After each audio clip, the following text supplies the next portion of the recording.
Hi,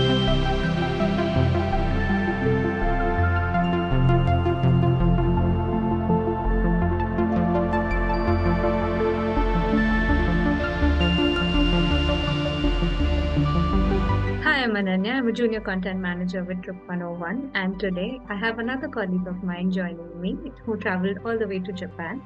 And she's going to be sharing about the places to stay at, the accommodations that chose in the three destinations. We chose Hotel Wing International in Sanjo, Kyoto. There are a couple of Wing Internationals across the city, and we went to the wrong one the first time.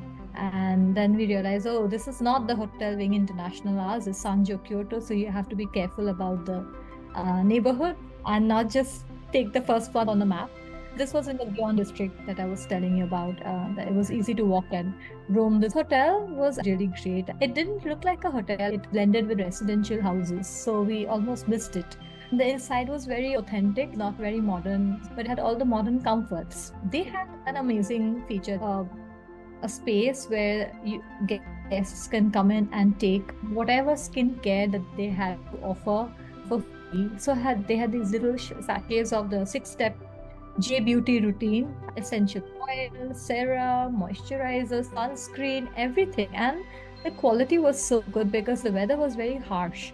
So their oils and everything, really, there was good quality skincare in there. So we would pick up and grab sachets every time we would pass that area.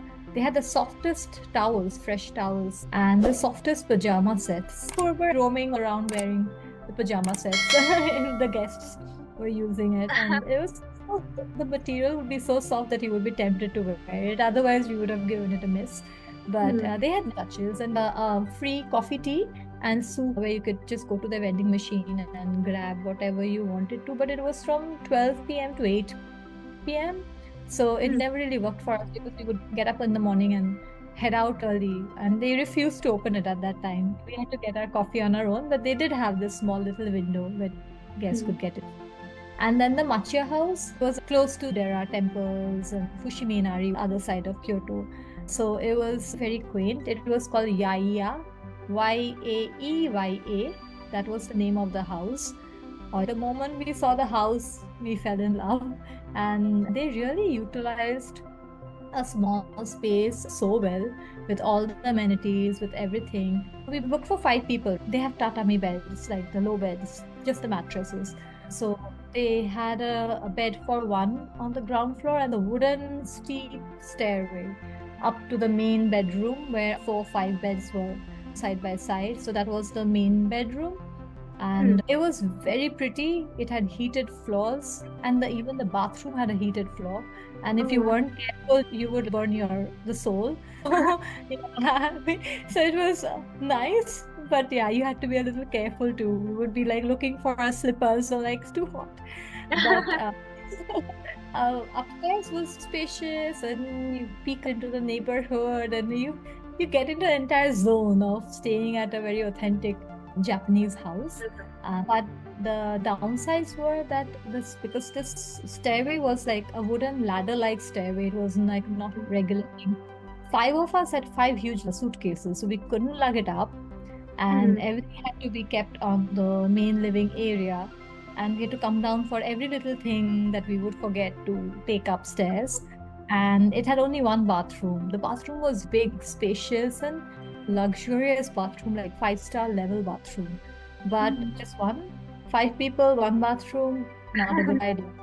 Especially when you want to get out in the morning on time for your attractions. That was the only hitch, but I wouldn't mind those smaller things because the overall experience was very nice and cozy. Yeah.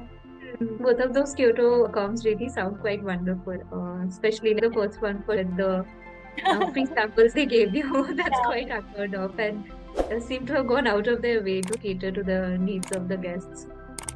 absolutely. The host thought about everything. We booked this through Airbnb and it was seamless. They gave us a passcode to enter the house. We did have apprehensions about it that what if it doesn't work, then we'll be stuck. But it was seamless, absolutely. Yeah. They had thought of every single thing from umbrellas at the doorstep to coffee, tea. They'd kept a little note for us, like welcome, and they'd kept an area with all the coffee, tea, sachets, and some snacks. So that was very nice. personalized welcome. Yeah, that's so cool. Did you have meals at either of these two accounts? Did they serve meals? The Airbnb did not serve meals, but it is located really close to a convenience store. And if in Japan, convenience stores are everything you need. If you don't want to go to any restaurant, you can just survive on convenience stores because the kind and the variety of food is amazing and cheap. It was like a stone's throw away to a convenience store. And had a really cute cafe just beside our house, but it was closed for the holidays. We did not eat at the Airbnb because we were out all day. We would go to any district for dinner, like Gion or some place like that. But Mm. at the hotel also we did not eat, even though it did have a restaurant. But again, we were outside most of the time grabbing local food at shops. Okay. Was your account like in Osaka? Osaka's was the most different. It was a service department, part of the university. This university was called Kansai University. The neighborhood had hipster vibes, graffiti walls, brunch shops, and Italian cafes, giving it a very hipster vibe. I totally love that neighborhood because we could just walk along the colorful lanes and hit a 7-Eleven. That was my favorite activity, to wake up in the morning, walk down, grab my breakfast and my drink for the day, and come back again. So that was really cool. And ours was on a 10th floor, like a service department, spacious, Mm. and just 8 minutes to the train station. So you could really walk down. So it was called DDC Umeda. So Umeda was the name of the neighborhood. So the station that we were closest to was Umeda Station. So that was really convenient. And the best part was the right below the building was a library themed Starbucks. And it Oh, was so pretty. Yeah, it was really open spaces, books and everything. But we never had time to sit and enjoy a coffee because we were always on the run. But mm. it was really nice. And again, really close to a convenience store. Like I said, I could just walk down and grab breakfast. But they did not leave any tea or coffee sachets, which is something that you take for granted because they did have an electric kettle, Mm. but nothing apart from that. And they wouldn't come to clean the room or change the sheets until after you've checked out. If you're staying for a couple of days, it's fine. But if we stayed there for 5 days, by the end of it, we were really thinking it would have been better if we were in a hotel. But I guess for 2-3 days, it was fine. But one Mm. plus side was it did have a washing machine. So we Oh. were traveling for a while now. We had a lot of laundry. So we were happy to get the laundry out of the way in the hotel itself. So that was a big plus for us. Made up for the dirty rooms at the end of the day. Clean clothes made up for it. Mm, yeah. And what about Tokyo, the last one? Yeah, Tokyo. So basically, when we landed in Tokyo, we were only staying there for one night before heading out to Kyoto. We opted for the cheapest, most budget chain. They have APA. So that's a budget line hotels, and but the rooms are tiny. The rooms and bathrooms are really tiny, just about enough space to move around and yeah, things like that. And but if you have your suitcase, then you probably have to climb on the bed and walk to the other side.